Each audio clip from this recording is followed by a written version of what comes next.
اب ہم شروع کرتے ہیں یونس علیہ السلام کا قصہ۔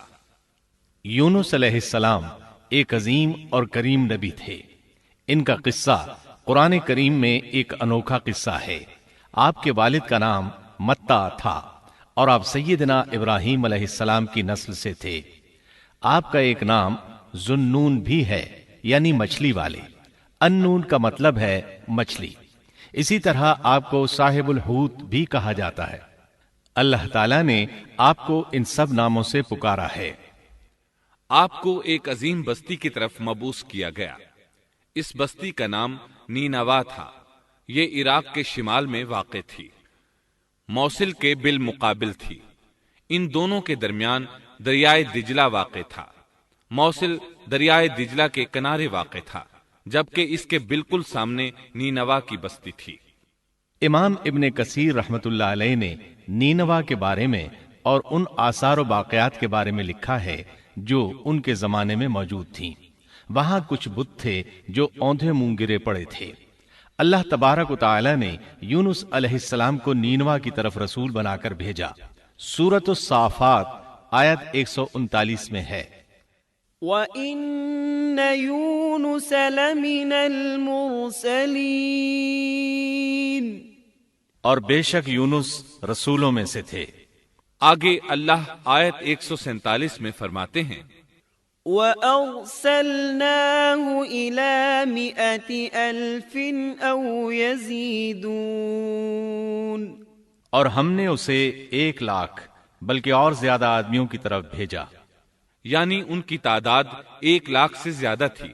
رہا یہ سوال کہ لاکھ سے کتنے زیادہ تھے، اکثر علماء کرام نے وضاحت کی ہے کہ وہ 1,00,000 سے قریباً 20,000 زیادہ تھے۔ اس طرح بستی والوں کی تعداد 1,20,000 تھی، اور یہ سب کے سب کفر پر تھے۔ یونس علیہ السلام انہیں سال ہر سال دعوت دیتے رہے، لیکن وہ اپنے کفر ہی پر ڈٹے رہے۔ پھر انہوں نے سیدنا یونس علیہ السلام پر ظلم و جبر شروع کر دیا، انہیں دھمکیاں دیں، مصائب و آلام سے دوچار کیا۔ مطلب یہ کہ جس طرح دوسرے انبیاء کرام کے ساتھ کیا گیا، ان کے ساتھ بھی وہی سلوک ہوا۔ آخر آپ نے اپنی قوم کو اللہ کے عذاب سے آگاہ کرتے ہوئے اعلان فرما دیا کہ فلاں دن تم پر عذاب آ جائے گا۔ پھر خود غصے کی حالت میں اس بستی سے نکل گئے، جبکہ اللہ تعالیٰ نے انہیں متعین دن کی مہلت دینے کی اجازت تو دی تھی، لیکن اس بستی سے نکل جانے کا حکم نہیں دیا تھا۔ جب آپ نے انہیں یہ مہلت سنائی تو خود غصے کی حالت میں بستی سے نکل گئے۔ سورہ انبیاء آیت 87 میں اللہ تعالیٰ فرماتے ہیں، وَذَا النُّونِ إِذ ذَّهَبَ مُغَاضِبًا فَظَنَّ أَن لَّن نَّقْدِرَ عَلَيْهِ، مچھلی والے کو یاد کرو جبکہ وہ غصے سے چل دیا اور خیال کیا کہ ہم اسے نہ پکڑ سکیں گے۔ اس آیت کی تفسیر میں امام رازی رحمہ اللہ لکھتے ہیں، جس نے یہ گمان کیا کہ اللہ تعالیٰ اسے پکڑنے کی قدرت نہیں رکھتا، وہ آدمی کافر ہے۔ سیدنا امیر معاویہ رضی اللہ عنہ سے روایت ہے، انہوں نے سیدنا ابن عباس رضی اللہ عنہما سے کہا، آج رات قرآن کریم کی چند آیات کے معانی میں میں الجھ کر رہ گیا ہوں، مجھے کوئی راستہ سجھائی نہیں دے رہا کہ اس الجھن سے کس طرح نکلوں۔ مجھے بس آپ ایسے نظر آتے ہیں جو ان آیات کا مطلب بتا سکتے ہیں، کم از کم میں ان آیات کی تفسیر اور تعبیر نہیں سمجھ سکا۔ ابن عباس رضی اللہ عنہما نے پوچھا، وہ کون سی آیات ہیں؟ سیدنا امیر معاویہ رضی اللہ عنہ کہنے لگے، یونس علیہ السلام کا یہ خیال کرنا کہ اللہ تعالیٰ ان پر قدرت نہیں رکھتے۔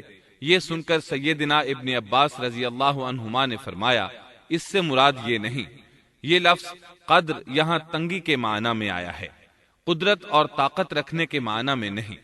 اللہ تعالیٰ نے قدر بمعنی تنگی اور قدر بمعنی قدرت دونوں کا استعمال کیا ہے۔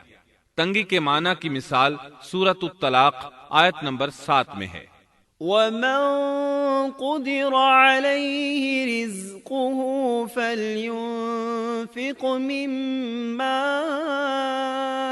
آتَاهُ اللَّهُ، اور جس پر اس کے رزق کی تنگی کی گئی ہو، اسے چاہیے کہ جو کچھ اللہ تعالیٰ نے اسے دے رکھا ہے اسی میں سے اپنی حیثیت کے مطابق دے۔ تو اس آیت میں بھی یہی معنی مراد ہے کہ انہوں نے گمان کر لیا ہم ان پر تنگی نہیں کریں گے، یعنی ان کا خیال یہ تھا کہ اگرچہ وہ اللہ تعالیٰ کی اجازت کے بغیر نکل کھڑے ہوئے ہیں پھر بھی اللہ ان پر تنگی نہیں کریں گے، کیونکہ وہ اللہ کے ایک معزز نبی اور رسول ہیں، اور ان کی قوم کے لوگ اللہ کی گرفت اور اس کے عذاب کے مستحق ہیں، انہی پر اللہ کا عذاب نازل ہونے والا ہے۔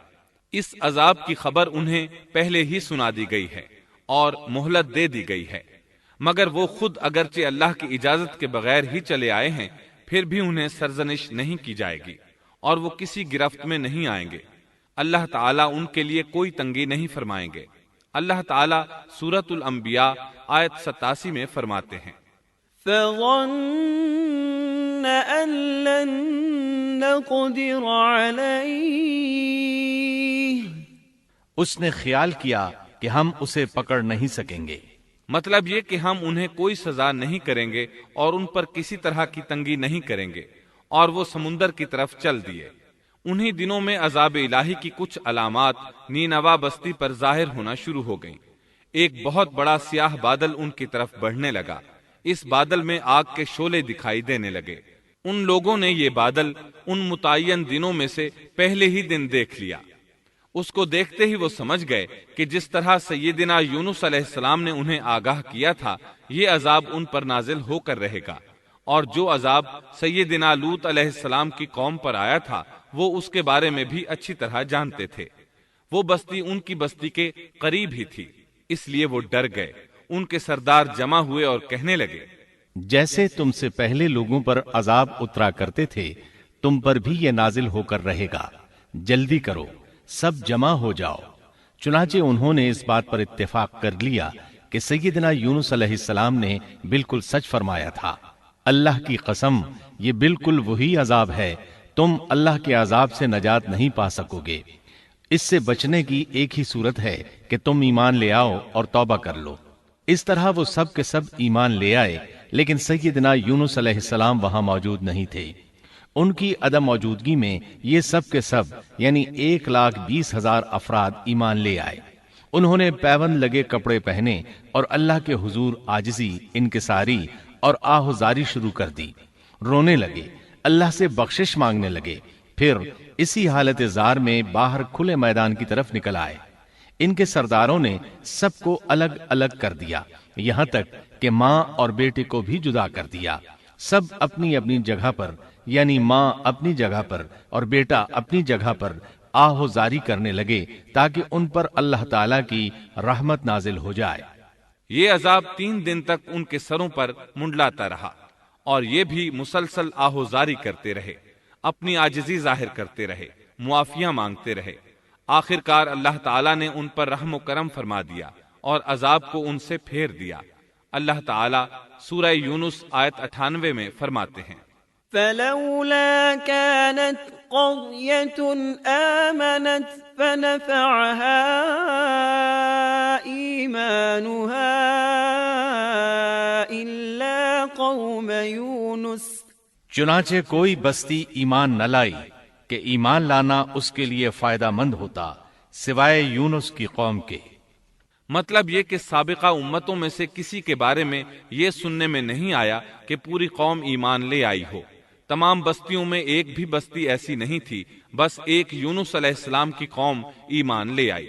اللہ تعالیٰ سورہ یونس آیت 98 میں فرماتے ہیں، لما آمنوا كشفنا عنهم عذاب الخزي في الحياة الدنيا ومتعناهم إلى حين۔ جب وہ ایمان لے آئے تو ہم نے رسوائی کے عذاب کو دنیاوی زندگی میں ان پر سے ٹال دیا اور ان کو ایک وقت تک کے لیے زندگی سے فائدہ اٹھانے کا موقع دیا۔ مطلب یہ کہ ہم نے انہیں دنیاوی زندگی کا لطف اٹھانے کا موقع دیا۔ اب اس قوم پر قیامت کے دن تک عذاب نہیں اترے گا۔ علامہ ابن کثیر رحمت اللہ علیہ فرماتے ہیں، اس آیت کریمہ کا مفہوم یہ ہے کہ کسی بستی کے تمام باشندے کسی نبی پر کبھی ایمان نہیں لائے، یا تو سب نے کفر کیا یا پھر اکثر نے کفر کیا، لیکن یونس علیہ السلام کی قوم واحد ایسی قوم ہے جو تمام کی تمام عذاب الہی کے آثار دیکھ کر ایمان لے آئی۔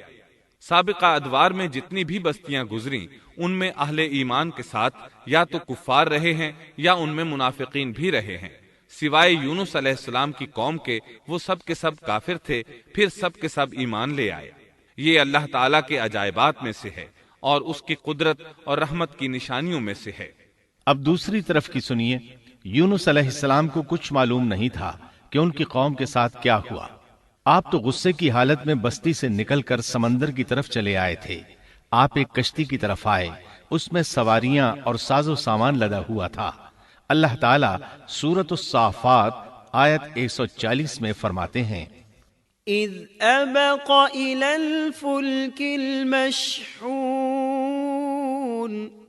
جب وہ بھاگ کر بھری کشتی پر پہنچے۔ کشتی روانہ ہوئی، موجیں اٹھیں، سمندر میں طغیانی آئی، یوں لگتا تھا کہ بس ابھی غرق ہوئے۔ کہنے لگے بوجھ ہلکا کرو، اپنا ساز و سامان سمندر میں پھینک دو۔ چنانچہ انہوں نے اپنا اپنا ساز و سامان سمندر میں پھینک دیا۔ اس طرح کشتی کچھ ہلکی ہو گئی، لیکن ضرورت کے مطابق ہلکی نہ ہو سکی۔ اب وہ کہنے لگے کسی کو سمندر میں گرانا ضروری ہے تاکہ کشتی مزید ہلکی ہو جائے، ورنہ یہ ڈوب جائے گی۔ جلدی کرو، قرع ڈالو۔ جس کے نام کا قرع نکلتا جائے اسے سمندر میں گراتے جاؤ اور بار بار یہ عمل دہراتے جاؤ یہاں تک کہ کشتی ہلکی ہو جائے۔ چنانچہ قرع ڈالا گیا۔ سب سے پہلے یونس علیہ السلام کا نام نکلا۔ سب کہنے لگے نہیں، یہ تو ایسے نہیں ہیں، ان کے چہرے پر تو سجدوں کے نشانات ہیں، انہیں رہنے دو، پھر قرع ڈالو۔ چنانچہ پھر قرع ڈالا گیا، پھر انہی کا نام نکلا۔ سب نے تعجب کیا۔ تیسری مرتبہ پھر قرع ڈالا گیا، اس بار پھر یونس علیہ السلام ہی کا نام نکلا۔ اللہ تعالیٰ سورۃ الصافات آیت 141 میں فرماتے ہیں، فساهم فكان من المدحضين، پھر قرآن اندازی ہوئی تو یہ مغلوب ہو گئے۔ ہر بار انہی کا نام نکلا۔ آخر کار ان لوگوں نے انہیں پکڑ کر سمندر میں گرا دیا۔ فالتقمه الحوت، تو پھر انہیں مچھلی نے نگل لیا۔ حوت بڑی مچھلی کو کہتے ہیں۔ اللہ تعالیٰ نے حوت کو القاء فرمایا، انہیں کھانا نہیں، نہ ان کے جسم کو کوئی گزند پہنچے۔ یہ اس مچھلی کو اللہ تعالیٰ کے احکامات تھے۔ اللہ تعالیٰ سورۃ الصافات آیت 142 میں فرماتے ہیں، فالتقمه الحوت وهو مليم، تو پھر انہیں مچھلی نے نگل لیا اور وہ خود اپنے آپ کو ملامت کرنے لگے۔ یعنی وہ سمجھ گئے کہ بار بار جو ان کا نام قرآن اندازی میں نکلتا رہا ہے تو وہی مقصود ہیں۔ چنانچہ خود کو ملامت کرنے لگے، اور یہ ملامت توبہ کی ابتدا ہے کہ انسان خود کو ملامت کرتا ہے۔ اب یونس علیہ السلام مچھلی کے پیٹ میں تھے۔ اللہ کی قدرت، آپ مچھلی کے پیٹ میں 3 دن تک رہے۔ بعض روایات میں 7 دن اور زیادہ سے زیادہ مدت 40 روز آئی ہے۔ آپ نے مچھلی کے پیٹ میں اللہ تعالیٰ کو پکارا۔ اللہ سورۃ الانبیاء آیت 87 میں فرماتے ہیں، فنادى في الظلمات، آخر کار وہ اندھیروں کے اندر سے پکار اٹھے۔ علماء نے یہاں 3 اندھیروں کا ذکر کیا ہے، مچھلی کے پیٹ کا اندھیرا، سمندر کا اندھیرا اور رات کا اندھیرا۔ گویا ان پر یہ سارے اندھیرے اکٹھے ہو گئے تھے۔ اللہ سورۃ الصافات آیت 143 اور 144 میں فرماتے ہیں، فلولا أنه كان من المسبحين للبث في بطنه إلى يوم يبعثون، پس اگر یہ پاکی بیان کرنے والوں میں سے نہ ہوتے تو لوگوں کے اٹھائے جانے کے دن تک اس کے پیٹ ہی میں رہتے۔ مطلب یہ کہ اگر آپ اللہ تبارک و تعالی کی تسبیح نہ بیان کرتے تو مچھلی کے پیٹ ہی میں رہتے۔ آپ نے دعا نہیں مانگی بلکہ اللہ عز و جل کی تسبیح بیان کی۔ روایات میں یوں بھی آتا ہے کہ جب مچھلی آپ کو سمندر کی اتھاہ گہرائی میں لے گئی تو آپ وہاں آبی مخلوقات کی تسبیحات کی آوازیں سننے لگے۔ گویا اللہ تعالیٰ نے انہیں القاء فرمایا کہ آپ بھی تسبیح کریں۔ اللہ سورۃ الانبیاء آیت 87 میں فرماتے ہیں، فنادى في الظلمات أن لا إله إلا أنت سبحانك إني كنت من الظالمين۔ بالآخر وہ اندھیروں کے اندر سے پکار اٹھا کہ الہی تیرے سوا کوئی معبود نہیں، تو پاک ہے، بے شک میں ظالموں میں ہو گیا۔ چنانچہ یونس علیہ السلام نے اس تسبیح کے الفاظ کو یوں ادا فرمایا، لا إله إلا أنت سبحانك إني كنت من الظالمين۔ امام احمد، امام ترمذی، امام نسائی اور دیگر آئمہ رحمہم اللہ نے یہ حدیث نقل کی ہے کہ یونس علیہ السلام کی وہ دعا جو انہوں نے مچھلی کے پیٹ میں مانگی تھی وہ یہی ہے، لا إله إلا أنت سبحانك إني كنت من الظالمين۔ جو بھی مسلمان یہ دعا اپنی کسی حاجت میں مانگے گا اللہ تعالیٰ اس کی دعا ضرور قبول فرمائے گا۔ یہ دعائے مستجاب ہے، مقبول دعاؤں میں سے ہے۔ اسی دعا کے بعد اللہ تعالیٰ نے یونس علیہ السلام کو اس پریشانی سے نجات عطا فرمائی۔ اللہ سورۃ الانبیاء آیت 88 میں فرماتے ہیں، فاستجبنا له ونجيناه من الغم وكذلك ننجي المؤمنين۔ تو ہم نے اس کی پکار سن لی اور اسے غم سے نجات دے دی، اور ہم ایمان والوں کو اسی طرح بچا لیا کرتے ہیں۔ ایک صحابی نے نبی کریم صلی اللہ علیہ وسلم سے پوچھا، اے اللہ کے رسول صلی اللہ علیہ وسلم، یونس علیہ السلام نے جو دعا مچھلی کے پیٹ میں مانگی کیا وہ صرف انہی کے لیے تھی یا ان کے بعد اہل ایمان کے لیے بھی ہے؟ تو آپ نے فرمایا، یہ دعا یونس علیہ السلام کے لیے خاص تھی اور سب اہل ایمان کے لیے عام ہے۔ کیا تم نے اللہ تعالیٰ کا یہ فرمان نہیں سنا؟ وَكَذَلِكَ نُنْجِي الْمُؤْمِنِينَ۔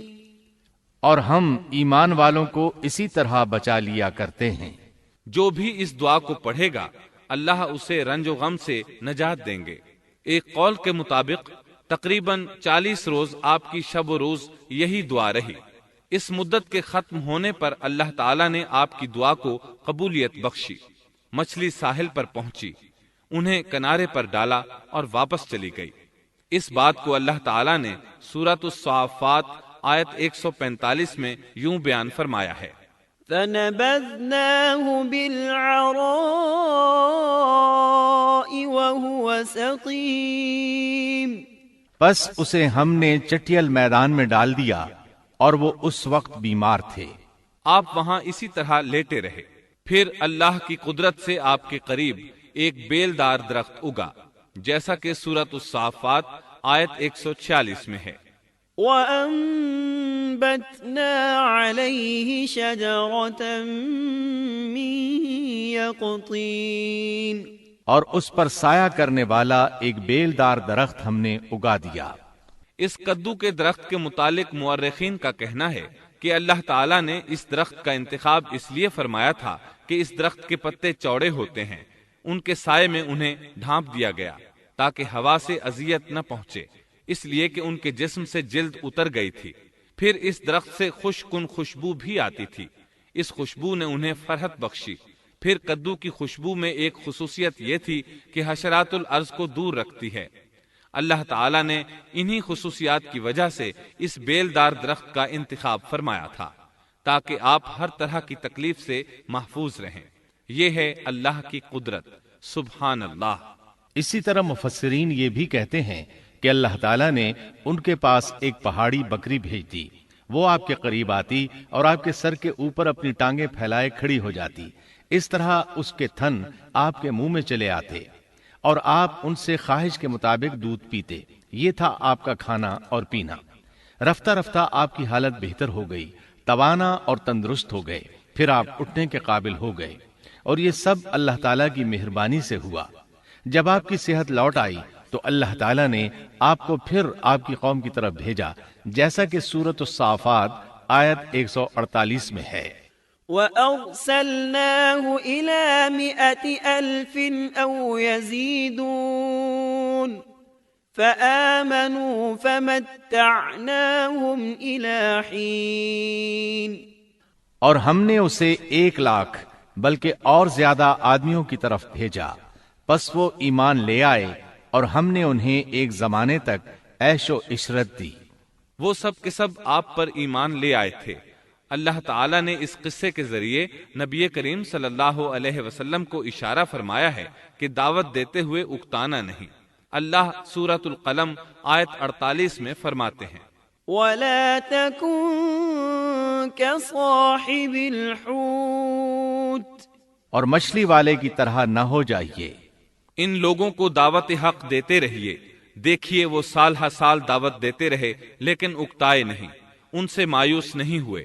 ان کی پوری بستی میں سے ایک بھی ان پر ایمان نہیں لایا تھا، لیکن جب ان سے مایوس ہو گئے تو انہیں اللہ کے عذاب سے آگاہ کر دیا اور منہ پھیر کر چل دیے تو وہ سب کے سب ایمان لے آئے۔